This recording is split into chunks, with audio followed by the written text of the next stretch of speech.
할렐루야, 성도 여러분 모두 반갑습니다. 5월 20일 월요일 아침 말씀 묵상입니다. 오늘 하루를 시작하는 첫 찬송은 300장으로 내 맘이 낙심되며 찬송 올려드립니다.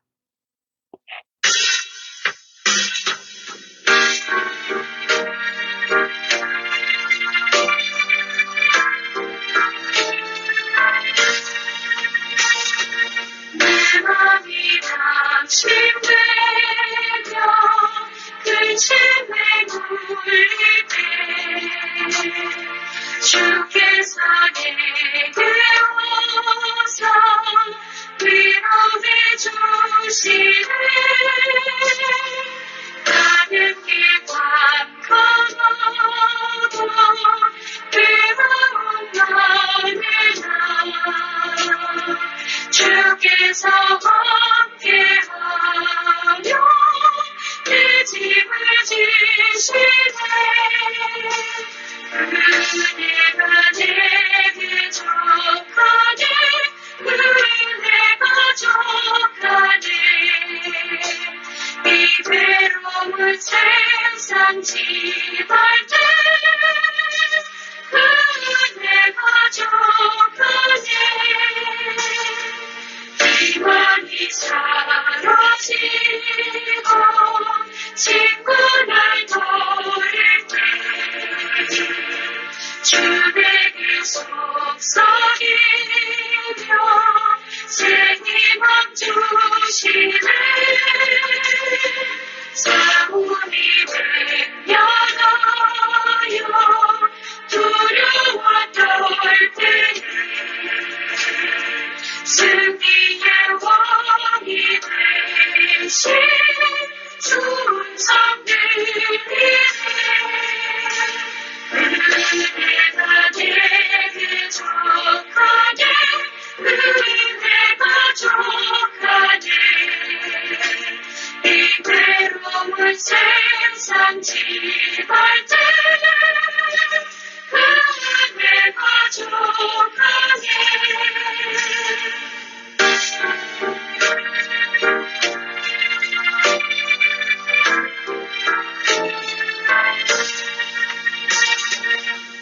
빈이 가득 차고 눈물이 흐를 때 주 나의 곁에 오사 위로해 주시네. 환난이 닥쳐와서 어려운 밤할 때 주님의 능력이 원수를 이기네. 은혜가 내게 족하네. 은혜가 족하네. 이 괴로운 세상 지날 때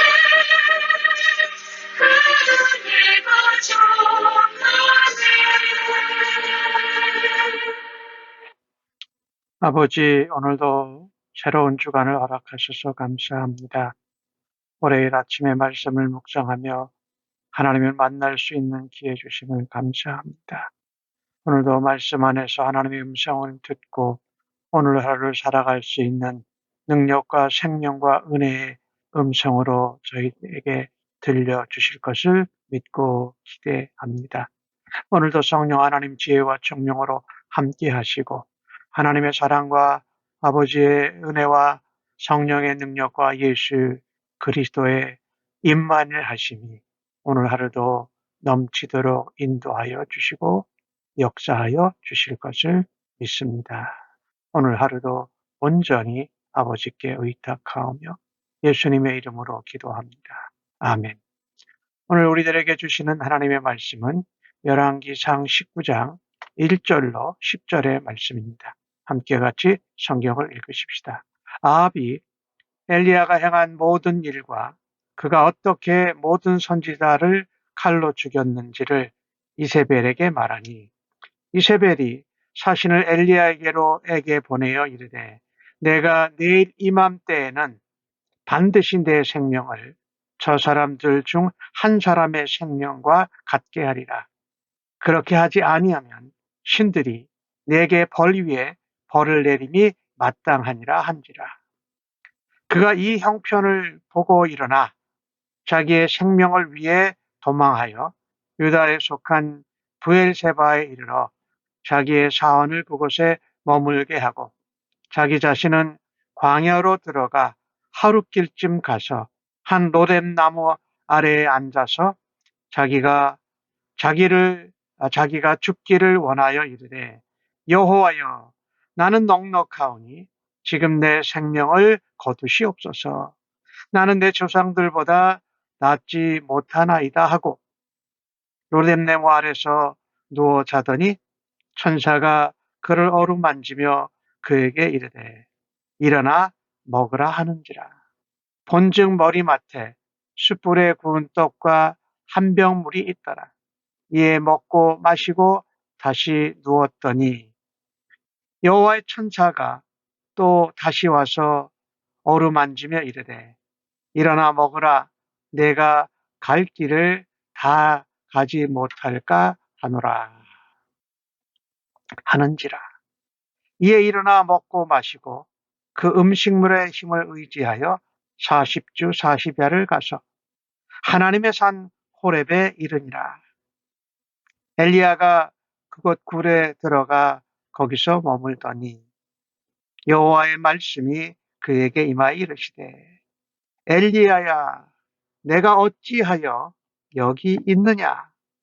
그가 대답하되 내가 만군의 하나님 여호와께 열심히 유별하오니 이는 이스라엘 자손이 주의 언약을 버리고 주의 대단을 헐며 칼로 주의 선지자들을 죽였음이오며 오직 나만 남았거늘 그들이 내 생명을 찾아 빼앗으려 하나이다. 아멘. 아합 왕이 엘리야가 영적인 도전을 받아서 아합 왕이 하나님이 불로 모든 물이 젖은 제단과 도랑의 물을 다 없애버리신 것을 목격했습니다. 그런 엄청난 하나님의 역사를 경험하고도 하나님을 모르고 하나님께 돌아오지 않는다라는 것은 참으로 비극입니다. 아합 왕은 하나님을 아예 알지도 믿지도 않는 것이지요. 그는 단지 그의 부인 이세벨에게 엘리야가 이 모든 일을 행했다. 바알의 선지자들을 칼로 죽였다라고 전할 따름입니다. 오늘 이 모습을 보면 아합은 애굽의 여인인 이방인 안에 애굽이 아니죠. 이세벨의 손에 놀아나는 꼭두각시가 된 것입니다. 사실 실권은 아합에게 없습니다. 이세벨에게 있고 이세벨은 바알 신들을 숭배하는 것이 그녀의 정치적인 생명과 직결되어져 있습니다. 이세벨은 엘리야가 바알의 선지자를 모두 칼로 죽였다라는 이야기를 듣고 경노합니다. 이세벨은 내가 하루 만에 너를 죽이겠다. 만약 내가 죽이지 못하면 바알 신들이 엘리야 너희의 벌을 내림이 마땅하다라고 위협하며 저주합니다. 반드시 죽이겠다라는 것이지요. 이에 엘리야는 이 위협과 저주의 전가를 자신을 통해서 듣고 상황을 보고서 더 담대히 이세벨 너도 하나님 앞에 바알 선자들이 죽임당하는 것 같이 너도 하나님 앞에 징계를 받으리라라고 하지 못합니다. 갑자기 자기의 생명을 지키기 위해서 도망갑니다. 유다의 제일 남쪽 도시인 브엘세바에 이르러 자기 사원은 거기 머물게 합니다. 그리고 엘리야는 하루 정도 길을 가서 광야로 들어가서 로뎀나무 아래서 하나님 앞에 기도합니다. 하나님, 나를 죽여주십시오. 내가 이제 하나님을 위해서 한 일이 넉넉합니다. 충분히 다 했습니다. 내 생명을 거두어 주십시오. 나는 내 조상들보다 더 나은 것이 없습니다. 라고 하나님 앞에 죽여달라고 간구합니다.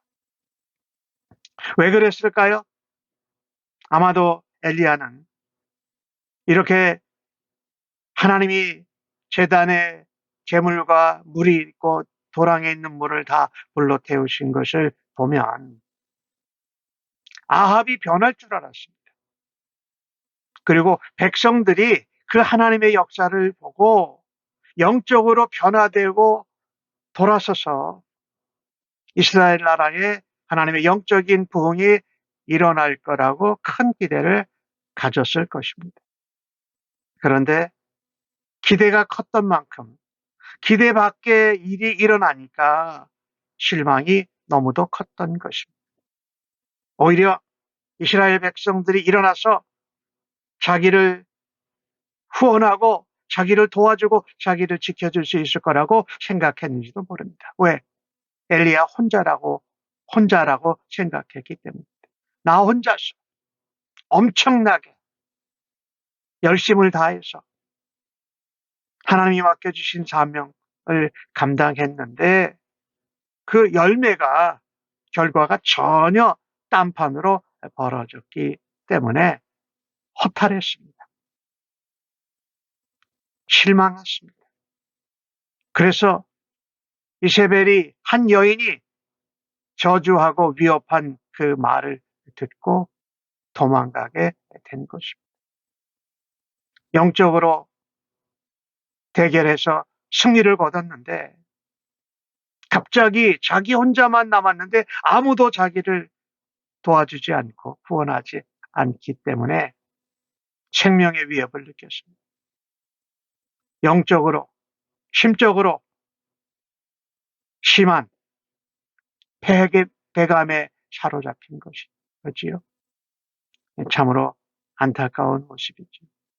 우리가 이 모습을 보면서 우리가 어떤 일을 감당하기 위해서 정말 최고의 열심과 최선을 다하고 오래 기도했는데 그 일을 이루어 놓고 나서 슬럼프에 빠지는 경우들을 우리가 경험하지요. 내가 기대 밖의 결과가 나타났을 때에 우리는 어떻게 반응하고 대처해야 할까요? 나를 아합왕 앞에 세워서 영적 대결과 영적 전쟁에서 승리케 하신 하나님을 계속 의지하고 그 이세벨에게서 온 편지, 생명의 위협, 또 저주에 대해서 담대하게 대처할 수 있어야 할 것입니다. 우리가 이 땅에서 살아갈 때에 완전한 승리는 예수님 오실 때가 진짜 완전한 승리입니다. 그리고 우리는 우리에게 영원한 승리를 주시는 하나님을 온전하게 우리가 실망하고 낙심하고 허탈감이 있을 때에도 온전하게 우리 하나님을 의지하고 예수님을 따라가며 성령님의 능력을 우리가 간구해야 할 것입니다.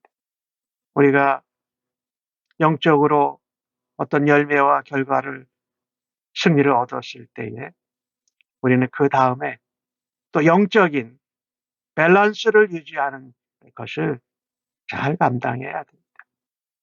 내가 허탈하고 두려워하고 또 전혀 기대 밖의 열매를 얻었다 할지라도 우리를 사용하시고 우리가 신뢰해야 될 분은 하나님 한 분이라는 것이지요. 오늘 5절에서 7절을 보면 그렇게 정말 낙심하고 실망하고 도망가는 이 선지자 엘리야의 간구를 하나님이 들으십니다. 로뎀나무 아래에서 누워 자는데 하나님께서 천사를 보내십니다. 그래서 영적으로, 심적으로, 육적으로 지치고 메말라 있는 엘리야를 위로하십니다. 그런데 하나님은 얼마나 자상하신지 하나님 그만 나를 죽여주십시오 라고 하는 엘리야에게 한마디 꾸진람의 말씀을 하지 않습니다. 오히려 천사를 보내서 하나님의 손으로 만져주는 것 같이 어루만져 주시고 그토록 엘리야가 쉬도록 하고 그에게 일어나 먹으라고 하는 말씀을 5절과 6절에 두 번 반복하고 7절에 5절과 7절에 두 번 반복하죠. 엘리야가 그것을 먹고 마시고 잠이 들었습니다. 다시 하나님의 천사가 찾아옵니다. 엘리야를 어루만지면서 또 말합니다. 일어나 먹어라. 하나님은 우리의 영적이고 심적이고 육적인 것에 피곤함과 지침과 배고픔을 하나님께서 채워주시고 관심을 가지고 계십니다. 그만큼 하나님이 자상하시다라는 겁니다. 두 번째 천사가 말할 때는 내가 갈 길을 다 가지 못할까 하노라. 내가 갈 데가 있다라는 것입니다. 천사가 어디를 갈 곳대라고 말했을까요? 하나님을 만나러, 하나님을 만나러 가는 겁니다. 그래야되면 네가 힘이 있어야 된다, 먹어야 된다, 마셔야 된다라고 하면서 그 허탈감, 실망, 두려움 이런 것들을 어루만져 주시면서 하나님께로 갈 수 있도록 도와주시는 것입니다. 하나님은 우리가 정말 힘들고 어려울 때 우리가 최선을 다해서 영적인 사명을 감당하고 기대 밖의 결과를 얻어서 실망하고 낙심하고 생명의 위험을 받는 두려움 가운데서도 우리를 어루만져 주시는 하나님, 우리를 먹이시고 입히시고 우리를 위로하시는 하나님을 위로해서 우리는 하나님 앞으로 나아갈 수 있는 것입니다. 오늘 엘리야는 음식을 먹고 힘을 얻습니다. 그래서 40주야를 걸어서 하나님의 산, 신의 산이죠. 호렙에 이르게 됩니다. 엘리야는 비록 실망하고 허탈하고 두려움 가운데 도망했지만 엘리야에게는 만군의 하나님의 여호와를 위한 열심이 있었습니다. 그래서 이곳 하나님의 산, 신의 산, 호렙산에 오면 애굽에서 이스라엘 백성들을 건져내신 하나님, 그리고 구름과 연기 가운데 어둠 가운데 자신을 나타내셨던 전능하신 하나님을 만날 수 있을 거라는 기대를 품었던 것이지요. 그래서 천사가 말합니다. 내가 갈 길을 다 가지 못할 거다. 그러니 먹어라, 쉬어라.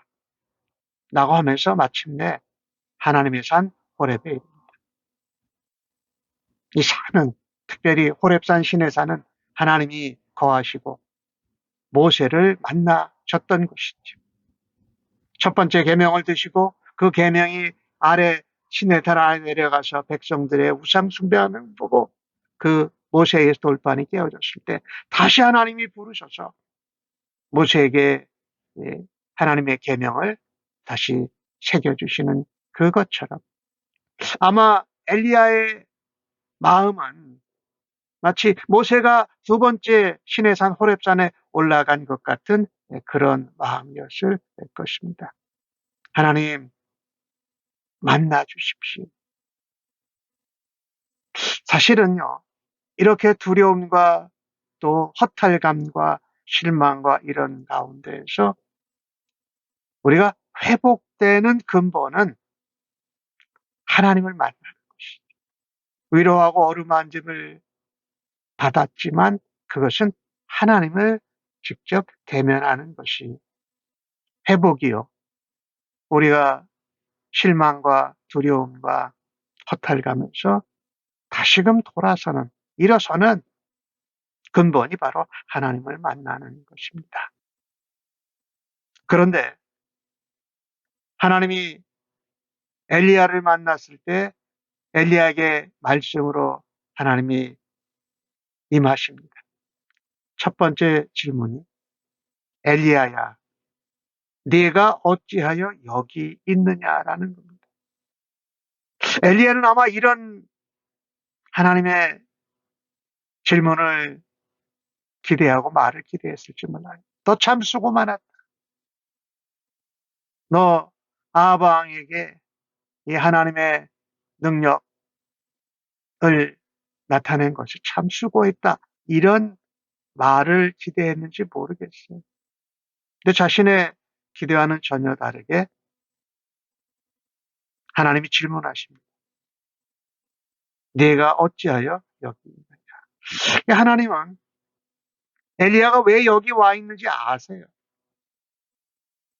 근데 내가 어찌하여 여기 있느냐라고 질문하신 것은 하나님이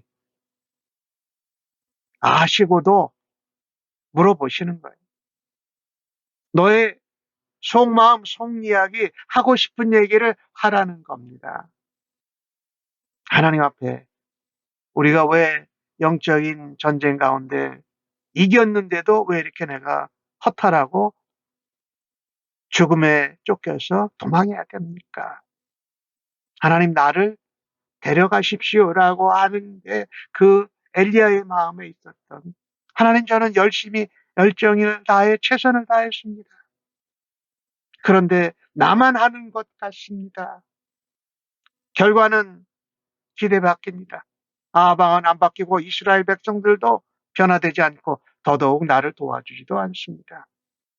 그리고 저는 죽음의 생명의 위험을 놓고 도망 다니고 지금 두려움 가운데 있습니다. 엘리야가 뭐라고 대답합니까? 내가 만군의 하나님을 위하여 열심히 아주 특별합니다. 유별합니다. 하나님 백성이 언약을 버렸고 주의 제단을 헐고 칼로 주의 선지자들을 죽였는데 오직 나만 남았습니다. 또 엘리야가 오직 나만 남았다라고 얘기합니다. 그리고 그들이 내 생명을 빼앗으려고 하고 있습니다.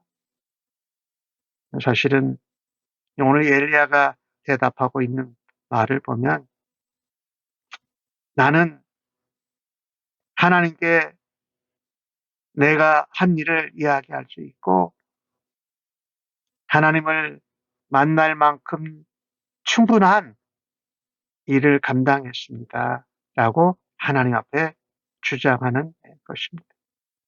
나 혼자만, 오직 나만 남았다라고 말하면서 하나님이 남겨두신 다른 형제들, 하나님의 동역자들의 믿음을 놓치고 있습니다. 심지어 내가 일하는 것만 생각하고 하나님께서 일하고 역사하시고 계시다라는 사실조차 잊고 있었습니다. 그 말이 그거죠. 다른 선지자들은 다 죽었는데 오직 나만 남았는데 내 생명을 빼앗으려고 합니다. 사실 엘리야의 모습을 보면은요. 다른 선지자들은 다 죽었는데 자신만 남았는데 그 자신은 정작 다른 선지자들처럼 순교의 길을 간 것이 아니라 그 자리를 피해서 여기 와 있는 것입니다. 하나님은 19장 뒷부분에 말씀하시죠. 내가 바알에게 무릎 꿇지 않은 7,000명의 나의 종들을 두었다라. 참 이 나만 뭐 한다라는 것이 참으로 이렇게 어리석은 하나님이 일하시고 계시다라는 것을 잊어버린다라는 것입니다. 그래도 그 엘리야의 말을 들어주시고 하나님이 받아주시는 이 하나님의 은혜가 얼마나 우리에게 감사한지, 우리도 우리의 부족함에도 우리를 위로하시고 어루만져 주시고 우리의 한탄과 우리의 자기 자랑하는 것을 들어주시는 하나님, 감사. 그렇습니다. 하나님을 섬기는 열심은 참으로 중요합니다. 그러나 나의 열심의 바탕을 둔 믿음은 참으로 위험합니다. 나는 하나님을 섬기는 하나님의 자녀로, 하나님의 백성으로, 하나님의 일꾼으로 겸손하게 섬겨야 할 것입니다. 하나님이 세워주신 동역자들이 나와 함께 내게 보이지 않지만은 일하고 있다. 하나님이 그것을 주관하고 계신다 하면서 다시금 새 힘을 얻고 담대하게 일어설 수 있는 우리 모두가 되어지기를 간절히 바랍니다. 하나님, 믿음의 여행, 우리에게 맡겨주신 사명을 계속 감당하기를 원합니다. 때로는 우리가 어떤 결과와 열매를 기대했는데 그와 같이 나타나지 않아서 실망하고 허탈하고 두려워할 때가 있습니다. 하나님, 그런 가운데도 주님이 우리를 어루만지시고 먹이시고 우리의 아픈 마음, 고독, 무력감, 또 두려움을 들어주시고 만나주시니 감사합니다. 그것을 통하여서 새 힘을 얻고 일어서고 회복의 은혜를 체험케 하여 주옵소서. 다시금 하나님 맡겨주신 사명이 나만이 아니라 다른 사람들도 함께 하나님이 세워서 일하심을 믿고 담대하게 나아가기를 소원합니다. 감사하고 예수님의 이름으로 기도합니다. 아멘.